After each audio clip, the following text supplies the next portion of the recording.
Assalamualaikum warahmatullahi wabarakatuh. Salam jumpa kembali untuk seluruh sahabat-sahabat itu bersahabat media serta para pemirsa dan seluruh para pendengar, para penggemar di seluruh tanah air Indonesia di Jakarta, Jakarta Selatan maupun di luar di sana. Semoga kita semuanya tetap dalam lindungan Allah Subhanahu wa taala. Kembali kepada saya pribadi Bung Jepri selaku pemandu pembawa acara Radio RS yang ada di channel Sada modal kembali untuk Anda dalam acara tanya jawab seputar dunia lain edisi religi. Sesuai dengan janji saya akan membuatkan scene per scene yang dari scene pertama 1, 2 itu tentang masalah hakikat. Sekarang saya melanjutkan tentang masalah hukum barokah ya, hukum berkah, yaitu saya buat scene 1, 2, 3 hingga sampai selesai ya. Kemarin scene yang pertama ya tentang hukum berkah. Ini juga masih berkaitan dengan saudaraku yang ada di Bandung kemarin yang bertanya dengan saya. Oh, bukan Bandung, mohon maaf. Saudara Fikri yang ada di negara Malaysia. Ini kelanjutannya ya. Mudah-mudahan untuk seluruh para pendengar, para penggemar setia yang selalu mengikuti kajian ini, Allah memberikan kemudahan segala urusannya dan diberi keselamatan dan kebahagiaan dunia akhirat serta apa yang diharapkan, apa yang menjadi hajatnya Allah mengabulkan dan Allah menjauhkan dari segala masalah musibah karena kita selalu mengikuti kajian sebagai masukan saya, pahala selalu mengalir apabila orang selalu berusaha mencari pahala, mencari kebaikan-kebaikan, disitulah Allah akan menjauhkan dari segala mara bahaya yang tadinya kita akan mendapatkan suatu bahaya. Allah selalu memantau, melindungi kita karena niat baik kita. Insya Allah itu kelebihan-kelebihan kita ya. Kembali kita melanjutkan tentang masalah hukum berkah. Kemarin yang kelima ya, sekarang akan melanjutkan yang bagian keenam. Mudah-mudahan ada penambahan-penambahan ikut kajian ini tidak akan pernah rugi. Allah memberikan pahala dan memberikan kelebihan-kelebihan yang kita rasakan, kita akan merasakan sendiri ya. Tersebut dalam kitab hadis Bukhari yang artinya dari Siti Aisyah radhiyallahu anhu bahwasanya Nabi Muhammad SAW apabila sakit beliau membaca surat-surat muawizah ya untuk di diri beliau dan meniupkan ludah beliau. Akan tetapi ya kalau sudah keras sakit beliau maka sayalah yang membaca, itu kata dari Siti Aisyah. Nah dia mengharapkan berkahnya muawizah yaitu surat Al-Ikhlas ya dibacakan setelah selesai tiupan ke tangan lantas ditempelkan ke bagian ininya junjungan Nabi besar kita Nabi Muhammad SAW. Insya Allah atas izin Allah sesakit apapun seberat apapun Allah menyembuhkan mengangkat penyakitnya yang ada, bukan manusia, kita hanya sebagai perantara saja ya. Demikianlah di sini dikatakan oleh HR Bukhari, lihat Sahih Bukhari 3 dari halaman 164. Surat Muawizat itu adalah surat Al-Ikhlas ya. Auzu, yaitu dua surat yang terletak paling akhir dalam Quran ya. Ummul Mukminin Siti Aisyah radhiyallahu anhu membacakan Muawizat dan mengusapkan tangannya ke tangan Nabi mengharapkan berkahnya Muawizat itu. Di sini yang ketujuh, kita menginjak ketujuh yaitu juga tersebut dalam kitab Bukhari. Sami'atu Abdallah hibna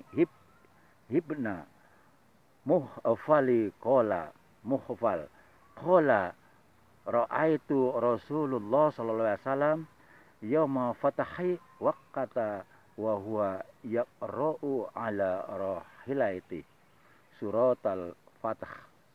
Dari Abdillah bin Mahfal radhiyallahu anhu beliau berkata, saya melihat Rasulullah SAW pada hari peperangan menaklukkan Mekah. Beliau membaca surat Al-Fat, surat kemenangan, yaitu HR Bukhari, lihat Sahih Bukhari kedua halaman 166. Nampak dari dalam hadis-hadis ini bahwa boleh membaca ayat-ayat Al-Quran ya dengan mengharapkan kelimpahan berkah yang ada pada ayat ini. Kedelapan tersebut dalam hadis Bukhari di sini diartikan dari Sahal bin Sa'id radhiyallahu anhu. Beliau berkata, maka datang Nabi pada hari itu bersama sahabat beliau ke Sakifah Bani Saidah. Lalu Nabi berkata, "Hai Sahal, berilah kami minum." Sahal mengeluarkan cangkir. Nabi diberikanlah minuman seluruh sahabat dengan cangkir itu. Jadi setelah Nabi minum dengan cangkir itu, kemudian Sahal memberikan minuman seluruh sahabat dengan cangkir itu yang bekas dari Nabi Sallallahu Alaihi Wasallam. Cangkir yang penuh dipakai Nabi untuk minum ini disimpan oleh Sahal, tetapi kemudian diminta oleh Umar bin Abdul Aziz, salah seorang khalifah Bani Umayyah yang adil, dan Sahal menghadiahkan cangkir itu kepada beliau. HR Bukhari juz 3 halaman 234. Dan tersebut dalam kitab Mukhtasar Bukhari yang karangan Imam Bukhari, karangan Imam Khutubi, bahwasanya didapati dalam nushah lama dari kitab Bukhari bahwa Imam Bukhari sempat melihat cangkir minuman Nabi di Basrah dan beliau minum pula dengan cangkir itu. Cangkir itu dibeli dari harta peninggalan Nazar, ya. Nazar bin Anas seharga 80.000 dirham. Di cangkir itu disimpan oleh sahabat-sahabat dan tabi'in untuk mengambil berkah dengan minuman padanya. Tidak ada seorang juga sahabat Nabi dan imam-imam tabi'in yang enggan dengan hal itu atau meremehkannya. Cangkir-cangkir yang disimpan itu sahabat-sahabat Nabi terus untuk menjaganya berkat dengan minuman adanya. Tidak ada seorang pun sahabat Nabi, imam-imam tabi'in yang enggan dengan hal itu atau meremehkannya. Kenapakah ada fatwa orang bodoh-bodoh dengan sunnah Nabi memfatwakan bahwa hal itu terlarang dalam agama? Sebaiknya yang berpendapat begitu dicap dengan zalal, ya. Na'udzubillah. Tabarakos Sahabah bin Asari Rasulullah halaman 12. Nah, kelihatanlah bahwa sahabat-sahabat Nabi juga tabi'in kemudian berebut-rebut minuman dengan cangkir itu, mengharapkan limpahan berkah daripadanya. Yang kita menginjak ke 9-nya tersebut dalam kitab hadis Muslim an Abi Hurairah annahu qala kanan nas idza ra'au awwala samara jahu bihi ilan nabiyyi sallallahu alaihi wasallam fa idza akhadahu Rasulullah sallallahu alaihi wasallam qala Allahumma barik lana fi samarina wa barik lana fi madinatina wa barik lana fi sa'idna wa barik lana fi huddina. Jadi di sini artinya bahwasanya Abi Hurairah bahwasanya Nabi diberi orang tamar, ya, yang permulaannya dipetik, maka beliau berdoa, "Ya Allah, beri berkatlah kami dalam kota kami. Beri berkatlah buah-buahan kami, gantang kami, sukatan kami, berkat di atas berkat." Kemudian Nabi memanggil anak-anak dan memberikan tamar itu kepada mereka. HR Muslim, Syarah Muslim 9 halaman 146. Yang ke-10 dari tersebut dalam hadis tersebut, ya, Bukhari an Amir ibni Sahadin an abihi qala an abi qala Rasulullah sallallahu alaihi wasallam man saddaha kulla yaumin sab'a samarah ajwatin lam yadurruhu fi dzalikal yaumi summum wala sikhr. Dari Amir bin Sa'id, dari bapaknya beliau berkata, ya, Rasulullah SAW, barang siapa makan pagi dengan 7 tamar ajwa, tidak akan mengganggunya sihir dan racun pada hari itu. HR Bukhari, Sahih Bukhari 3 halaman 215. Tamar ajwa adalah suatu macam dari tamar Madinah. Hadis ini diriwayatkan juga oleh Imam Muslim dan Ahmad sebagian ulama memaksudkan bahwa yang mempunyai khasiat ini hanyalah tamar Madinah yang lebih diberi doa berkah oleh Nabi Muhammad SAW. Ya, nampak jelas dalam hadis ini bahwa tamar itu mempunyai berkah dan dianjurkan oleh Nabi memakannya ya.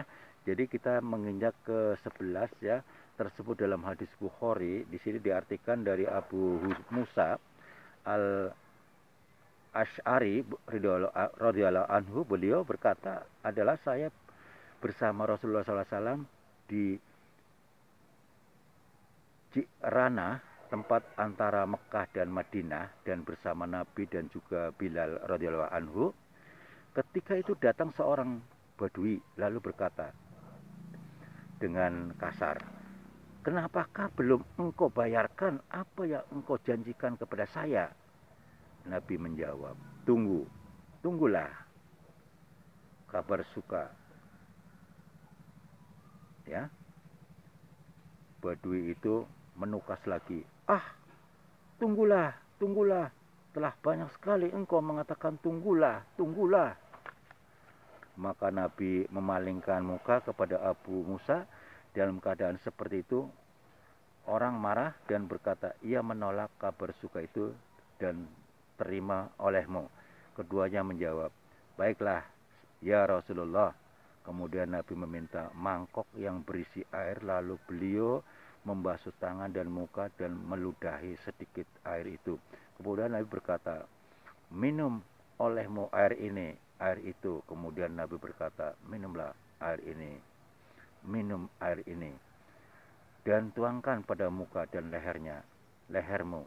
Maka keduanya mengambil mangkok itu dan mengerjakannya seperti yang memerintahkan Nabi. Kemudian terdengar suara Ummul Mukminin, Ummu Salamah dari dalam kemah, jangan dihabiskan air itu, tinggalkan agak sedikit untuk ibumu. HR Bukhari dan Muslim Fathul Bari 9 halaman 108.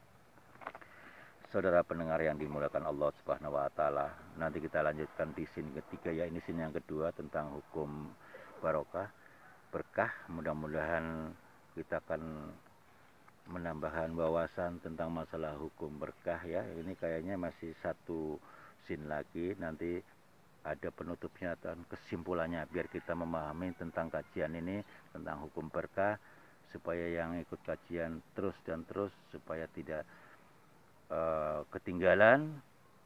Tadi yang saya katakan, mengejar mempelajari ilmu jangan setengah-setengah, agar kita paham hingga sampai akhir ya. Demikianlah saudara pendengar yang dimuliakan Allah Subhanahu wa taala di mana saja berada, baik di dalam negeri maupun di luar di sana. Apabila ada kekurangan, baik salah kata yang kurang maupun sengaja tanpa sengaja, saya pribadi mohon maaf. Akhirnya saya harus undur diri, turun dari udara. Wassalamualaikum warahmatullahi wabarakatuh. Ihdinas siratal mustaqim.